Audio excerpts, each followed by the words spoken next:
শ্রাবণে শিবলিঙ্গে বেলপাতা নিবেদনের সময় কিছু ভুল একদমই আমাদের করা যাবে না। এই ভুলগুলি কি কি সেটা আমরা আজকে জানবো, এবং এর সাথেও আমরা জানবো যে শিবলিঙ্গে জল ঢালার সময় সঠিক নিয়মটি কী, কীভাবে আমাদের শিবলিঙ্গে জল ঢালতে হবে। আমরা যদি সেই সঠিক নিয়ম মেনে জল ঢালতে না পারি তাহলে মহাদেব রুষ্ট হবেন। আজকের এই ভিডিওতে এই দুটি তথ্য নিয়ে আজকে আমরা জানবো।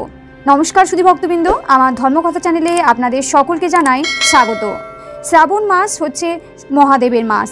শ্রাবণ মাসে বেলপাতা নিবেদনের বিশেষ নিয়মের উল্লেখ পাওয়া যায়। শাস্ত্রমতে শিবলিঙ্গে জলাভিষেকের সঙ্গে সঙ্গে বেলপাতা নিবেদন করলে 3 পাপ থেকে মুক্তি পাওয়া যায়। এখানে বেলপাতা নিবেদনের নিয়ম জানব। শিব সাধনা ও আরাধনার মাস হচ্ছে শ্রাবণ মাস। এই সময় শিবের পূজা অর্চনার বিশেষ মাহাত্ম্য রয়েছে। এই মাসে শিবলিঙ্গে জল নিবেদন করার প্রথাও রয়েছে। এর পাশাপাশি বেলপাতা শিবের অত্যন্ত প্রিয়।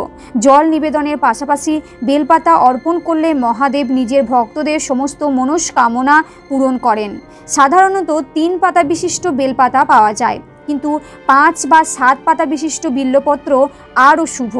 শ্রাবণ মাসে শিবকে কিভাবে বেলপাতা নিবেদন করবেন, বেলপাতা নিবেদনের সময় কোন কোন ভুল আমাদের এড়িয়ে চলতে হবে, এ সংক্রান্ত সমস্ত কিছু তথ্য জানব। শিবলিঙ্গে বেলপত্র নিবেদনের নিয়ম। নিবেদন করবেন না এমন বেলপাতা, কাটা বেলপাতা নিবেদন করতে নেই। পাশাপাশি 3টির কম পাতা থাকলে সেই বিল্বপত্র নিবেদন করবেন না। কত সংখ্যক বেলপাতা মহাদেবকে আমরা নিবেদন করব? 1 ঘট জল ও 1টি মাত্র বেলপাতাতেই মহাদেব খুশি হন। তাও শাস্ত্রমতে ব্যক্তি সুযোগ ও সাধ্যমতো 5টি, 11টি, 21টি, 51টি এবং 101টি বেলপাতা নিবেদন করতে পারেন। কিভাবে নিবেদন করবেন বেলপাতা? শাস্ত্রমতে উল্টো বেলপাতা অর্থাৎ বেলপাতার মসৃণ দিকটি শিবলিঙ্গে স্পর্শ করিয়ে নিবেদন করা উচিত। অনামিকা, বৃদ্ধাঙ্গুলি ও মধ্যমার সাহায্যে বিল্বপত্রের মাঝের পাতা ধরে শিবকে নিবেদন করা উচিত। বেলপাতায় রাম লিখে শিবকে নিবেদন করলে মহাদেব ও রাম উভয়েই আশীর্বাদ পাওয়া যায়। শাস্ত্রমতে বেলপাতা নিবেদন করলে দরিদ্রতা দূর হয়, পাশাপাশি ব্যক্তির সমস্ত মনস্কামনা পূর্ণ হয়। জলাভিষেকের সঙ্গে বেলপাতা নিবেদন করলে 3 জন্মের পাপ থেকে মুক্তি পাওয়া যায়। কোন কোন দিন বেলপাতা তুলতে নেই? শিবের উপর বেলপাতা নিবেদন করলে আধ্যাত্মিক শক্তি লাভ করা যায়। কিছু কিছু দিন বেলপাতা তুলতে নেই। শাস্ত্রমতে চতুর্থী, অষ্টমী, নবমী, চতুর্দশী, অমাবস্যা, সংক্রান্তি ও সোমবার গাছ থেকে বেলপাতা তোলা উচিত নয়। 1 দিন আগে বেলপাতা তুলে রেখে দিতে পারেন। উল্লেখ্য হচ্ছে বেলপাতা কখনো বাসি বা অশুদ্ধ হয় না। এমনকি বেলপাতা না পেলে মন্দিরে শিবলিঙ্গে আগে থেকে অর্পিত বেলপাতা ধুয়ে পুনরায় নিবেদন করা যায়। 5 পাতা বিশিষ্ট বেলপাতা পেলে কি করবেন? 5 পাতা বিশিষ্ট বিল্বপত্র অত্যন্ত শুভ। এমন বেলপাতা পেলে তার শিবলিঙ্গে নিবেদন করে বাড়ি নিয়ে আসুন। সেটি ফ্রেমে বাঁধিয়ে ঠাকুর ঘরে রেখে দিন। মনে করা হয় 5 পাতা বিশিষ্ট বিল্বপত্র সাক্ষাৎ শিব বাস করেন। প্রতিদিন এই বেলপাতা দর্শন করলে সাক্ষাৎ শিবের দর্শন লাভ করা যায়। এবার আমরা জানবো শিবলিঙ্গে সঠিকভাবে জল নিবেদন করার নিয়ম।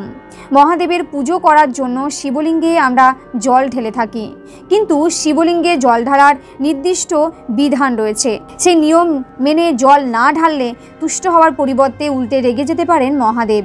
হিন্দু ধর্মে মহাদেব হলেন প্রধান 3 দেবতার অন্যতম। তাকে আদিযোগী বলা হয়ে থাকে। মহাদেবের আরাধনা করে তাকে তুষ্ট করে মনের সব ইচ্ছে পূরণ করা সম্ভব হয়। মহাদেবের আরাধনা করার গুরুত্বপূর্ণ অঙ্গ হলো শিবলিঙ্গে জল ঢালা। শিবলিঙ্গে জল ঢেলে তাকে তুষ্ট করার চেষ্টা করেন শিব ভক্তরা। তবে শিবলিঙ্গে জল ঢালার সঠিক নিয়ম রয়েছে।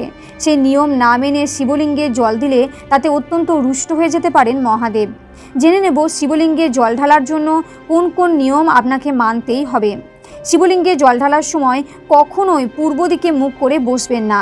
পূর্ব দিককে মহাদেবের প্রবেশ পথ বলে মনে করা হয়, তাই আপনি পূর্ব দিকে মুখ করে থাকলে তা মহাদেবের পথে বাধার সৃষ্টি করতে পারে। খেয়াল রাখবেন, শিবলিঙ্গে জল ঢালার সময় আপনার মুখ যেন উত্তর দিকে থাকে। উত্তর দিক হলো মহাদেবের বাম অংশ। এই দিক দেবী পার্বতীর উদ্দেশ্যে নিবেদিত, তাই উত্তর দিকে মুখ করে শিবলিঙ্গে জল ঢাললে শিব ও পার্বতী উভয়েই আশীর্বাদ পাওয়া যায়।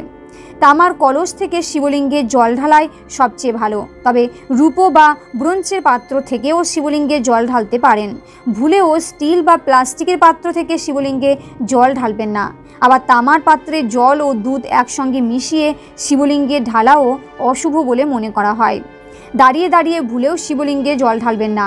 মহাদেবের রুদ্রাভিষেক করার সময় দাঁড়িয়ে থাকা একদমই উচিত নয়। শিব পুরাণে বলা হয়েছে যে দাঁড়িয়ে শিবলিঙ্গ জল ঢাললে তা মহাদেবের উদ্দেশ্য নিবেদিত হয় না এবং তার কোনো ফলও আপনি লাভ করতে পারবেন না। অবশ্যই ডান হাতে পাত্র ধরে শিবলিঙ্গে জল দেবেন, আর আপনার বাম হাত আপনার ডান হাতকে যেন স্পর্শ করে থাকে। আস্তে আস্তে জল ঢালবেন, একসঙ্গে অনেকটা জল ফেলে দেবেন না। জল ঢালার সময় ওম নমঃ শিবায় মন্ত্র অবশ্যই জপ করবেন। এবার আমরা জানব কেন অন্য সব মাসের থেকে শ্রাবণ মাস সবচেয়ে প্রিয় মহাদেবের। শুরু হয়েছে হিন্দু ধর্মাবলম্বীদের কাছে অত্যন্ত পবিত্র মাস শ্রাবণ মাস। শ্রাবণ মাস মহাদেবের অত্যন্ত প্রিয়, কিন্তু কেন অন্য সব মাসের থেকে শ্রাবণ মাস মহাদেবের সবচেয়ে প্রিয়? বিশ্বাস করা হয় যে এই বিশ্বব্রহ্মাণ্ডের যা কিছু সবই ঈশ্বরের সৃষ্টি। হিন্দু ধর্ম অনুসারে এই সংসারের প্রতিটি অণু পরমাণুতে অবস্থান করছেন ভগবান। এখন প্রশ্ন হলো, যদি সবই ঈশ্বরের সৃষ্টি হয় তাহলে কেন শ্রাবণ মাস বিশেষভাবে প্রিয় দেবাদিদেব মহাদেবের? বাংলা পঞ্জিকা অনুসারে শ্রাবণ মাস মহাদেবের বিশেষ প্রিয় বলে এই মাসে তার বিশেষ আরাধনা করার রীতি প্রচলিত আছে। এই সময় বাঁকে করে জল নিয়ে গিয়ে শিবলিঙ্গে জল ঢালার প্রথাও রয়েছে। এখন প্রশ্ন হলো, শ্রাবণ মাস কেন বিশেষ করে মহাদেবের এত প্রিয়? এই মাসের সঙ্গে মহাদেবের বিশেষ সংযোগ রয়েছে। কেন শ্রাবণ মাসে শিবলিঙ্গে জল ঢালার প্রথা প্রচলিত আছে? বছরের 12 মাসের মধ্যে শ্রাবণ মাসই সবচেয়ে বেশি প্রিয় শিব শঙ্করের। এর কারণ জানা যায় একটি পৌরাণিক কাহিনী থেকে। পুরাণ অনুসারে দেবী সতী ছিলেন দক্ষ রাজার মেয়ে। মহাদেবকে তিনি স্বামী হিসাবে গ্রহণ করবেন বলে শপথ গ্রহণ করেন, কিন্তু দক্ষ রাজা মেয়ের এই সিদ্ধান্তকে সমর্থন করতে পারেন না। রাজা দক্ষ মহাদেবের সঙ্গে তার কন্যার বিবাহ দিতে রাজি না হওয়ায় তিনি দেহত্যাগ করেন। এরপর তিনি পার্বতী রূপে হিমালয় পর্বতের কন্যা রূপে জন্মগ্রহণ করেন। শ্রাবণে প্রথম শ্বশুরবাড়ি আসেন মহাদেব। পৌরাণিক কাহিনী অনুসারে প্রবল সাধনার পর মহাদেবকে স্বামী হিসাবে লাভ করেন পার্বতী। পার্বতীর সাধনায় তুষ্ট হয়ে শেষ পর্যন্ত মহাদেব তাকে স্ত্রী হিসেবে গ্রহণ করতে সম্মত হন। বিয়ের পর শ্রাবণ মাসেই প্রথম শ্বশুরবাড়িতে এসেছিলেন মহাদেব। সেই তার প্রথমবার মর্তলোকে আগমন। সেই সময় লক্ষ লক্ষ নারী পুরুষ তাকে স্বাগত জানাতে আসেন। এর ফলে প্রসন্ন হন মহাদেব এবং সেখানে উপস্থিত সবাইকে আশীর্বাদ করেন দেবাদিদেব। শ্রাবণে হয় বেশিরভাগ তীর্থযাত্রা। সেই থেকে মনে করা হয় যে প্রতি বছর শ্রাবণ মাসে মর্তলোকে নেমে আসেন মহাদেব। তাই শ্রাবণে যারা মহাদেবের আরাধনা করেন তাদের উপর প্রসন্ন হয়ে আশীর্বাদ দেন মহাদেব। এই বিশ্বাস থেকেই শ্রাবণে বেশিরভাগ তীর্থযাত্রা হয়ে থাকে। এই সময় কানওয়ার যাত্রাও হয়ে থাকে। গঙ্গা থেকে জল তুলে বাঁকে কলসি ঝুলিয়ে সেই জল নিয়ে মহাদেবকে অর্পণ করা হয়ে থাকে।